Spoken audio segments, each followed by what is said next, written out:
هاي مبروك لتونس، إنجاز عظيم للدولة التونسية. زاغرت يا نساوين، طبل يا طبال. بعد اكتشاف حفر بير في معتمدية الوردانين، منطقة بو عثمان ولاية المنستير، تدفق المياه بصفة غزيرة وكبيرة ياسر، ثم اشتعلت ولت المياه هذه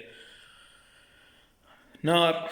اجتمعت صار اجتماع في ولاية المنستير، وجمع كل من كاتب الدولة للفلاحة والوالي وممثلين على وزارة الطاقة، وانتقلوا إلى عين المكان.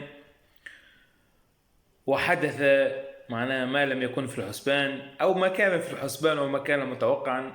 الحمد لله اللجنة خرجت قالت أنها باش تسكر البير هذاك، مش تقوم بلجنة تعمل معاينة للمياه ولا التركيبة الجيولوجية للمنطقة وللماء، ومش تسكر البصة هيكية معناها بقوة أمنية على مساحة 300 متر.